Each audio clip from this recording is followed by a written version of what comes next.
Reminder, if you want to see the reviews for episodes 5 and 6 early and simultaneously next week, consider becoming a patron. Trying to clear up the misinformation about the hotel. Oh my god, stop. I'm already sick of this plot point. I do not care. I don't care about whether or not the hotel has an amazing reputation. I care about redeeming the sinners who are already here. Surely, if you just do that, the hotel will define its reputation on its own, right? I don't want to see Charlie wasting her time on this anymore. I want to see Charlie with the cast and figure out how redemption works.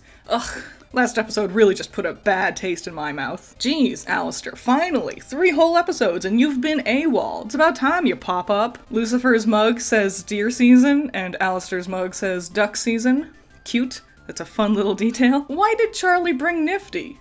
Like, I love Nifty, but, like, in universe, why? She literally just freezes when in front of a camera. Why would Charlie choose to bring her? It's nice to meet you, Miss Morningstar. Katie has already met Charlie, both in the pilot and also they mention Charlie being on the show in season 1. There's only been 1 season. How can it be this hard to remember your own continuity? The worst thing about Charlie wasting her time on trying to fix the hotel's reputation is it's super predictable. I know it's not going to work. I know Katie or Vox or whoever will just walk over her, find a way to paint the hotel in as poor of a light as possible. It's boring by this point. Oh my god, human Alastor? Wow! And this must be Mimsy. I feel spoiled. I thought we were lucky to just get Pentius's human design. Though, to gripe, it kinda makes no sense for Rosie to regale Alastor with his own backstory, right? Is Rosie the one who owns Alastor's soul? Really? And here we all were, thinking it was gonna be like Lilith or something. That's crazy. Like, I thought they were friends, but knowing Rosie owns his soul really changes their dynamic, right? Interesting.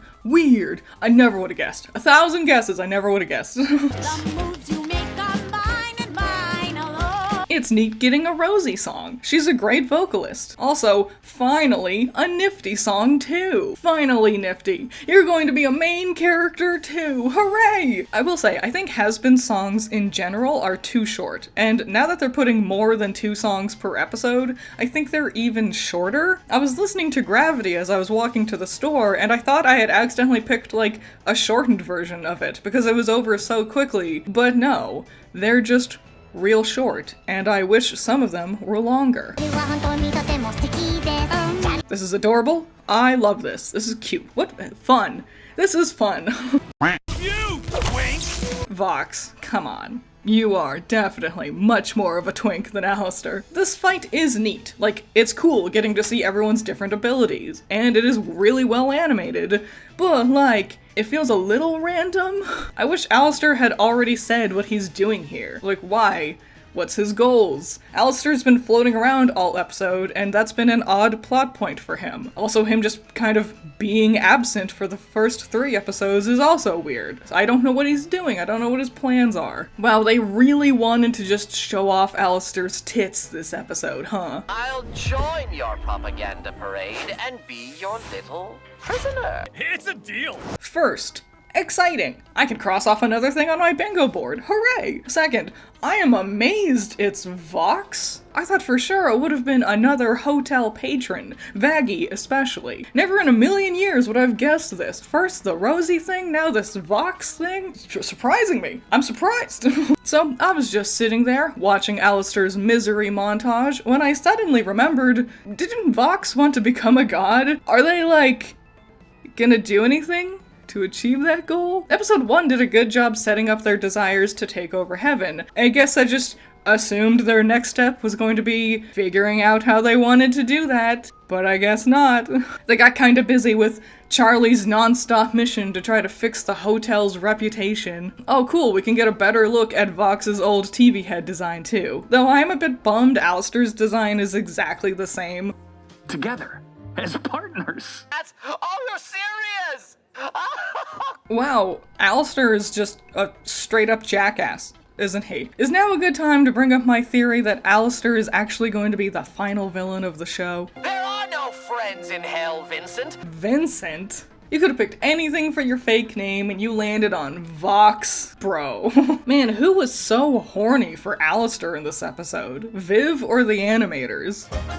You're on my string. This song is a neat parallel to the one earlier between Alastor and Rosie, but I admit neither of them are really doing anything for me. In fact, all 3 songs in this episode, and both of the songs in the last episode, have kinda just felt like obligations. All the songs this season have kinda just been for dumping exposition, which is fine, but I wish that some of them would also help move the plot forward as well. Stopping everything to have the characters sing about how they feel or what they think feels like a hindrance to the pace of the story. What's worse is the things they're singing about, especially in this episode, are things we already knew. I don't need Vox to sing a song about how happy he is Alastor's in his control. We literally just had a 5-minute long misery montage showing us this. I can't believe that was the end of the episode too. Damn, this week's episode sucked. They just didn't do anything. Nothing's really moved forward. Charlie's become obsessed with doing endless TV interviews rather than actually trying to help redeem anybody. The V's aren't really doing anything to try to achieve their god status they want. I'm really bummed we've seen nothing from Heaven at all except for a super brief song with Penchus. Like,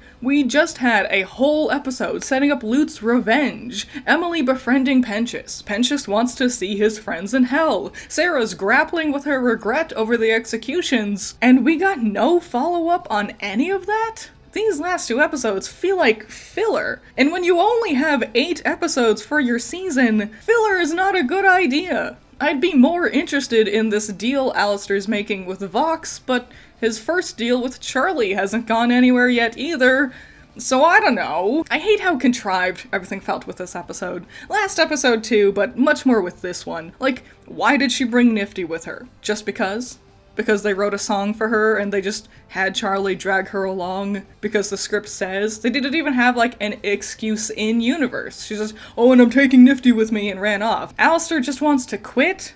Just like that? One little back and forth with Lucifer was all it took? Alastor roams around all episode, but we never actually know what he's doing. Like, what was his plan with Rosie? Why give himself up to the V's? I'm sure he has something planned, but the concept of the reveal doesn't really excite me, because I don't even know what any of his goals are. I know, Viv, you think the dear twink is sexy and mysterious, but you need to eventually have something actually get explained if you want the audience to care about what he's doing ever. At most, he just feels like a distraction. A distraction that took us away from the real plot for no reason. The fight was well animated, I guess, but it's also painfully obvious they just threw it in here because nothing else happened all episode. Without that fight, all that happens is characters standing around talking. Charlie is stuck on repeat doing the same thing she did all last episode, and it's boring as all hell. Vox's misery montage with Alastor took way too long and means nothing to me. None of the existing plot points is going anywhere. Husk and Angel fought last episode, but we ignore that.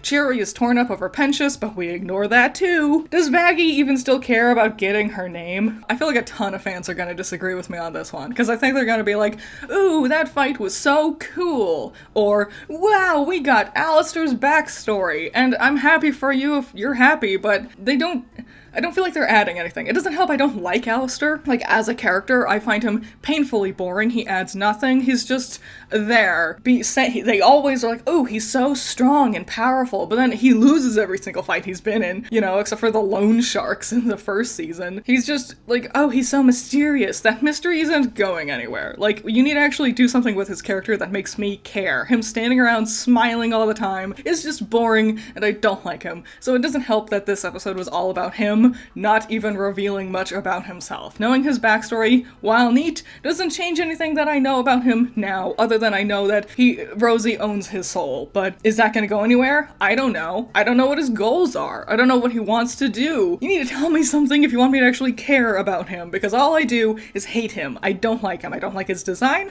I don't like his personality. I think he's overhyped and just kind of pointless, and he's like obnoxious background character that crawled his way into center screen because someone over in production thinks he's really, really sexy. Could you tell with how much he's showing off his tits and getting in those positions during Vox's song? I don't think he's sexy. I think he's ugly and annoying, and I want the actual characters. I want the real plot, not Alastor's machinations, you know? I just don't get it. They had all the plots laid out. They established everything and set up the progress for the characters really well in the first 2 episodes. Why have episodes 3 and 4 just veer off in a totally different direction? I don't even have any theories about what could happen next. I hope we get back to the actual plot, redeeming sinners, Pentious, Angel, Cherry's emotional woes. I hope Charlie stops doing this stupid press thing because it's going nowhere and is predictable and repetitive and boring. I'm so disappointed. Like, last week was good. Episode 1 might have been a bit slow, but it set up everything really well. And then episode 2 was really, really good. And I woke up all excited to get more Has-Been, and I'm just this sucked. I'm bummed. These were bad episodes. I'm disappointed. You're doing that thing again where you take everything I say out of context. So what you're saying is, it's all downhill for Mystery Inc. You're trying to make it look like I think Coolsville sucks. No! Don't record that! Shout out to my $10 patrons. You're all amazing. Andrew, Valhalla Knight, Chamomile, Classy Critic, Jake, Amber, Scaring Crows, Not All That Evil, Messiah, Jacob, Ben's Sketchbook, Rain, Trash, Wild Pilot, Juan, Bunkin' Duncan, Hoodie Angel, Ranger, Sean, Primaroon, Lavaros, Plague, Tyrene, Thanos, Pandemonium, Peter, Aguirre, Eden, Doki Pokey, Moon of Blues, Vargas Blue, Zappy, Wolfgang, Philip, Mac and Cheese, Lollaroni, Marie Fan, and Davey. What did you think? Because I feel like the fandom is going to be really split. And if you liked this episode, I'm happy for you. I really didn't. And it really hinges on how much you like Alastor, I think. If you liked it, let me know why. Let me know what you thought. What'd you think of the songs? None of them really did much for me. I liked Nifty's because I thought it was really cute. And I like how they played with the visuals, but nothing else was all that different. I'm curious where things are going, but I'd rather get us back to the plot, you know? So, I don't know. I hope next week is better, because we're now officially halfway through the season. You know, there's only 8 episodes. Episode 4 was the halfway point, so I guess we'll have to wait and see. But let me know what you thought. Let me know if you liked this episode. Let me know if you have any theories about what's going to happen moving forward, and I'll see you in the next one. Bye-bye.